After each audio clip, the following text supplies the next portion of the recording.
Assalamualaikum warahmatullahi wabarakatuh. Ya, masih bersama saya Haki-Haki Kuno.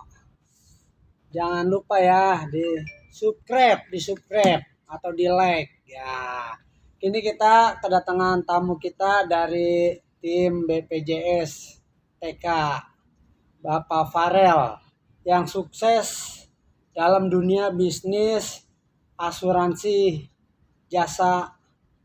Ya, langsung saja. Selamat sore Pak Farel. Selamat sore. Ya, ini gimana nih awal-awal Bapak Farel ini bisa sukses di tim support BPJS ini? Gimana ya? Kalau berbicara mas sukses sebenarnya kalau menurut saya sih apa ya? Tergantung orang melihat aja dong nilai kita itu kan. Kalau menurut saya sih kalau dikatakan sukses ya alhamdulillah. Tapi kalau saya sendiri tetap masih ya sama-sama kayak kalian-kalian aja lah, sama aja. Nah, mungkin eh, Mas Farel ini bisa ngasih ke pemirsa gitu, mungkin ada tips-tips khusus untuk mensukseskan atau cara mencari nasabah gitu. Oh, oke oke oke. Jadi gini ya. Sebenarnya sih waktu awal-awal pertama kita untuk mengenal atau terjun di dunia bisnis itu tergolong susah. Susahnya kenapa? Kita tuh harus berjuang tuh meyakinkan orang satu. Kedua, pertama kita belum punya link atau belum punya channel-channel gitu kan. Nah, Nah, terus kita dulu awal-awal itu fokus ke Facebook. oh, dari Kita Facebook. posting di Facebook jasa pencairan segala macam itu kan. Nah, alhamdulillah setelah berjalan berapa tahun gitu kan, alhamdulillah kontak kita udah nyebar kemana-mana nih. Jadi kalau ada orang yang mau nyanyi BPJS itu langsung ingatnya nomor saya gitu Oh kan. gitu. Nah, setelah Hmm. berjalan waktu itu eh, kita alhamdulillah udah punya tim. Jadi di masing-masing daerah itu ada tim ya. Dari Solo, Klaten, Waduh. terus daerah Jawa tuh mayoritas ada semuanya. Bahkan kita ada di Sumatera sama Kalimantan juga ada. Jambi juga ada. Makanya alhamdulillah udah punya tim di masing-masing daerah itu. Wah, luar biasa Mas Farel ini. Itu bisa ngelink ke luar-luar kota atau luar daerah itu bagaimana itu Mas Farel itu? Ya gini ya. WhatsApp bos. Apa namanya kita kan punya punya relasi di mana luar kota. Nah, kita punya kenalan, kita ajak ngobrol, kita rekrut gitu kan. Pelan-pelan pelan-pelan dia mulai paham, oh prosesnya begini-begini. Nah, terus cara meyakinkan ke klien itu yang lebih ditekankan. Soalnya kan data-data pribadi kan masuk ke kita. Takutnya itu disalahgunakan seringnya. Nah, orang di situ yang kendalanya susah untuk meyakinkan klien. Jadi masalah kepercayaan ya. Nah, Heeh. berhubung kita udah tahunan nih, jadi alhamdulillah lah orang udah banyak percaya sama kita itu. Iya.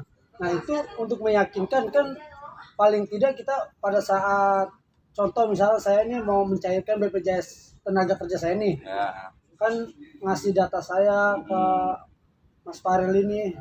Nah, itu gimana itu untuk meyakinkan nasabah itu? ya pertama gini, apa namanya? Yang pastinya orang pasti masih mikir dong mau ngasih KTP ke kita kan masih mikir karena belum kenal ya. Nah, itu dia. Nah, otomatis dari pihak yang kenal dulu atau Orang terdekat ya bisa membantu. ya manajer masing-masing itu pasti Hmm. udah konfirmasi menjelaskan dikit. Nanti perlu foto KTP segala macam gitu kan. Oh, iya. Kalau tanya disalahgunakan nggak, tenang aja. Masalah itu aman, kita buka jasa udah tahunan gitu kan. Jadi bukan cuma sehari 2 hari. Iya. Jadi udah dikenal di kalangan masyarakat gitu. Oh, iya, iya. Terus yang terpenting sih begini ya. Dalam kita memulai usaha atau gimana ya. Kita apa namanya? Kalau kita mulai belajar dari nol atau gimana ya. Itu dukungan dari orang sekitar seperti keluarga, orang tua khususnya itu harus benar-benar. Dalam artian begini, kita mau nyari usaha nyari rezeki nih, kita masih ada orang tua. Nah, kita minta doa dulu sama orang tua. Kita mau buka usaha begini-begini gitu kan. Kalau orang tua ada mengizinkan apalagi ibu, oh alhamdulillah pasti. Itu namanya doa orang tua itu salah satu kunci kesuksesan anak ya. Tapi ini sebetulnya misalkan ya orang tua kita sudah meninggal itu ada solusinya gak untuk eh, ibaratnya minta ridho kita ke orang tua yang sudah meninggal itu? Sebenarnya sih kalau di apa namanya di kajian ustadz-ustadz ya aku tuh sering dengar ya itu kan, segala sesuatu pasti ada solusinya gitu kan. Misalnya nih seperti yang saya katakan tadi, kita minta doa sama orang tua, sedangkan orang tua udah meninggal itu ya, Iya, tetap masih ada caranya. Kita pokoknya banyak-banyak ngirim doa ke orang tua. Terus apa namanya, Selain berdoa. nah Hmm. ini satu lagi kunci untuk mencari rezeki itu, kita harus banyak sedekah. Nah apabila orang tua kita udah meninggal, bisa kita sedekah ke orang lain, kita atasnamakan orang tua kita. Atas Nah, nama orang tua kita yang sudah nah meninggal. betul. Heeh. Itu nanti pahalanya itu kan di atas nama orang tua, kita dapat pahala berbakti sama orang tua. Nah pahala berbakti sama orang tua itu yang akan bakal mendorong atau ngangkat jalan kita itu, alhamdulillah Tuhan pasti ngasih jalan lah. Nah, untuk masalah kayak tadi masalah kan kita kan orang tua kita udah meninggal, kita kan tetap sedekah atas namakan orang tua nih. Oke. Nah, itu setiap hari atau sebulan sekali atau seminggu sekali tuh Iya, masalah buat ngasih sedekah Kalau gitu. berbicara masalah sedekah ya, Hmm. semakin banyak kita keluarin, itu pasti semakin banyak yang kita dapat juga. Jadi kalau dibilang setiap hari atau setiap bulan, itu nggak ada hitungannya begitu. Selama kita ada niatan, nggak masalah. Mau setiap hari pun nggak masalah. Oh, iya. Lebih-lebih itu lebih utama itu sedekahnya 7 hari. Nominal itu nggak perlu gede, yang penting kita ikhlas. Nah habis sholat subuh nih, Hmm. nah kita sisihkan berapakah, kalau memang bisa ketemu orang yang yang kurang mampu gitu kan, langsung aja kasih langsung. Biasanya kalau kita kasih, orang yang kita kasih itu pasti berdoa tuh, Ya, semoga otomatis, rezekinya lancar. Nah, otomatis. doa itu yang luar biasa, itu langsung didengar. Pada saat orang membutuhkan, Nah kita kasih, waduh senengnya luar biasa ya. apalagi subuh itu kan malaikat pada turun, pada bagi rezeki itu kan subuh. Kuncinya nyari rezeki itu ada di subuh. Kalau kita subuhnya dapat, alhamdulillah sampai sorenya tuh dimudahkan. Oh gitu. Jadi untuk pemirsa, kunci sukses itu ternyata di orang tua ya. Ya betul. Satu. Yang Usaha juga yang penting kita tuh, orang tua udah usaha bener-bener jalan, kita bener maksimalin usaha. ya. Yang ketiga sedekah, jangan lupa. Nah, sedekah berbagi sesama. Nah, betul. Nah, kembali ke untuk masalah BPJS nih, Pak Farel, itu bisa masuk atau bisa punya link orang dalam atau gimana itu? Bisa tembus gitu? Oh, kalau masalah BPJS itu kan namanya kita kan kerja tim. Ya itu pastinya kita ada laling orang dalam tuh pasti. Kalau kita sendiri tuh nggak bisa, karena apa? Untuk masalah ini kan nanti BPJS itu kendala itu banyak. Ada kurang kartu, revisi data, terus masalah paklarin segala macam. Nah, kita gunanya kerja tim itu, kita masing-masing bagi tugas gitu. Oh ini kartunya nggak ada, nah ini bagian si A. Oh ini koreksi data, ini KTP-nya beda sama yang di kartu sama KTP. Nah ini beda orang begitu. Oh, dibagi-bagi ya. Ya, Anaknya punya tim betul. begitu ya. Iya.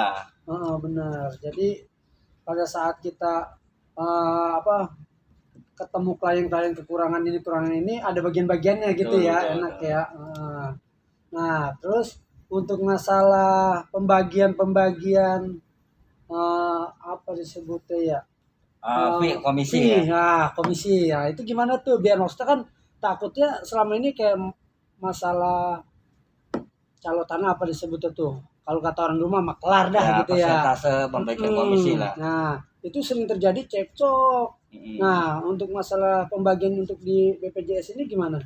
Kalau masalah pembagian komisi itu emang kita udah ada aturannya sendiri. Misalnya ya, biaya prosesnya misalnya 5 juta. Wah, Nah, bagi yang bawa orang atau yang merekomendasikan itu, paling enggak itu 25%-nya dari biaya itu pasti dapat.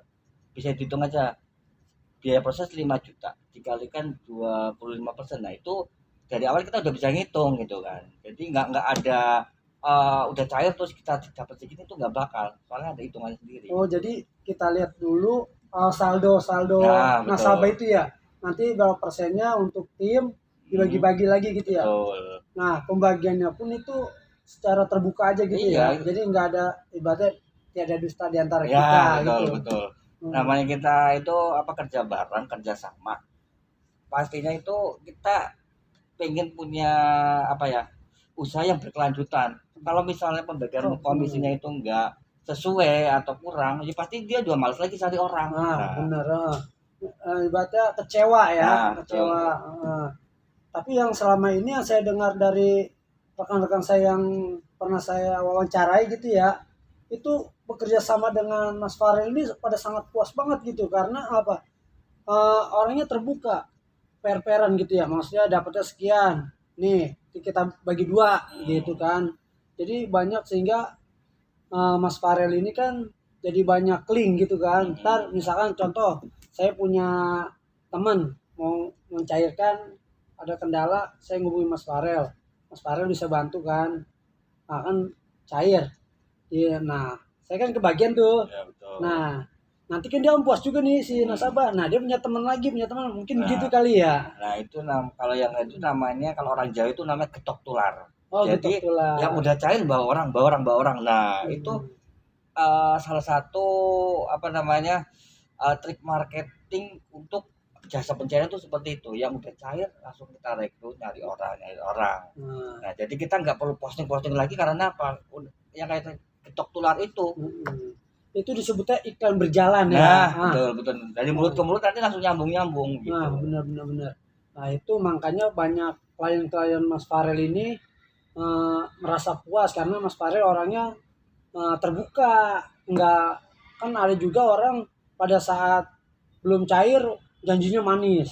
Tapi pada saat cair lupa atau kalau kata orang Depok mah dientit dulu gitu. Tapi Mas Farel kagak, saya seneng nih gitu. Jadi untuk maaf nih ya, agak sedikit ke dalam ya.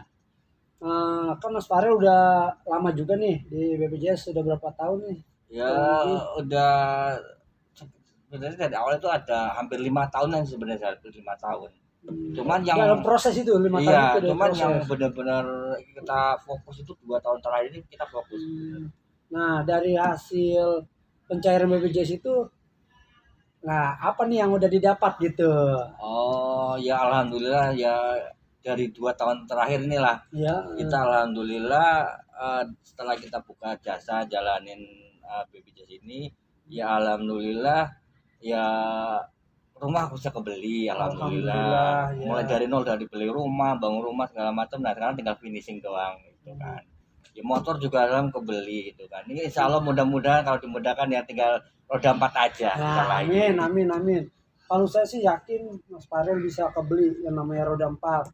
Soalnya kenapa? Semakin ke sana kan apa namanya, kerja timnya itu kan semakin banyak Ya, tuh. yang Orang jaringannya semakin luas. Jaringannya iya. Iya. Saya sih yakin. Udah gitu yang pertama yang tadi saya yang selalu terngiang-ngiang kuping itu salah satunya keriduan orang tua sama bersedekah itu Nah, tuh. ya memang saya udah biasa Kuncian ini ya. itu.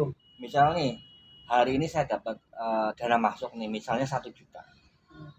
Minimal tuh 100.000 harus saya keluarin. Terserah saya mau ngasih ke siapa harus saya keluarin. Jadi dapat duit harus ada keluar, Jadi alhamdulillah setelah kita jalanin, oh ternyata benar, setelah kita dapat rezeki, terus kita keluarin buat kita sedekahin. Nah, nanti Tuhan tuh ngasih rezeki lebih dan lebih. Itu sesuatu yang sulit boleh dikatakan orang tuh susah jalannya tuh karena itu sayang banget duit dikasih orang. Nah, ibaratnya kalau namanya ilmu Allah sama ilmu logika itu kagak nyambung ya. Nah, benar. Ini pengalaman satu lagi nih. Saya tuh pernah itu ngeluarin uang buat dalam 1 hari buat ngasih orang itu hampir 3 juta. 1 hari itu? Dalam 1 hari doang. Dari 1 juta kita bagi-bagi nih. Kita nyari tahu juga ke ibu saya di kampung. Bu, kira-kira di rumah yang kira-kira orang yang lagi butuh atau lagi kekurangan banget siapa, tolong di list. Ada berapa nama, terus oh ya ini saya kasih uangnya, tinggal tolong bagi-bagiin ya. Sekarang bukan berdasarkan nominalnya ya, maksudnya dari nominal 3 juta itu, kalau orang pikirannya nggak maju ke depan karena lillahi ta'ala, itu berarti sayang banget 3 juta buat dikasih orang. Nah itu dia. Itu sebenarnya kan kunci yang berat itu, padahal di balik keberatan itu justru kunci kesuksesan Nah. ya. Oh gitu. Kalau saya sih pikirnya begini, saya dapat duit. Ya memang dalam rezeki kita itu memang ada rezeki orang lain. Itu yang harus kita keluarkan. Nah, alhamdulillah kita jalanin sampai sekarang masih berjalan ya alhamdulillah. Setiap hari ada aja orang atau klien yang data baru terus ada tuh setiap hari. Walaupun saldonya nggak terlalu besar atau gimana, yang penting ada terus. Yang penting Mas Farel ini niatnya ngebantu orang itu ya. Nah. Mungkin dia lagi butuh dana ya kan, bisa dibantu gitu juga ya. Nah, Mas Farel ngomong-ngomong ini kan dari Jawa ya? Ya, Kebumen. Oh, Kebumen. Nah, di Jakarta ini punya keluarga punya keluarga mertua atau gimana ini? Oh enggak, kalau di sini di Jakarta saya sendirian. Untuk keluarga semuanya sih ada di kampung. Oh, semua di Kalau yang di kampung. Jakarta cuman kakak kandung ada. Ya masih yang nggak jauh banget lah rumahnya. Cuma kalau tinggalnya saya sendiri. Oh, tinggal sendiri ya. Ya. Tinggal sendiri itu kenapa nggak sama kakaknya gitu maksudnya? Ya kakaknya udah punya keluarga. Oh, udah punya makanya. keluarga. Lagian saya tinggal di tempat saya ini udah hampir 10 tahun, makanya udah kenal sama lingkungan. Oh semuanya iya, udah pernah jadi kayak keluarga besar ya. mau pindah tempat tuh kayaknya udah males gitu kan. Udah berat, udah Iya. jadi kayak keluarga ya. Betul. Benar. Ya mungkin itu saja ya wawancara kita. Mudah-mudahan Mas Farel ini biar tambah berkah Ya, gitu kan, alhamdulillah bisa rezekinya memberikan tambah lancar. inspirasi buat orang lain juga. Nah, amin gitu. dah.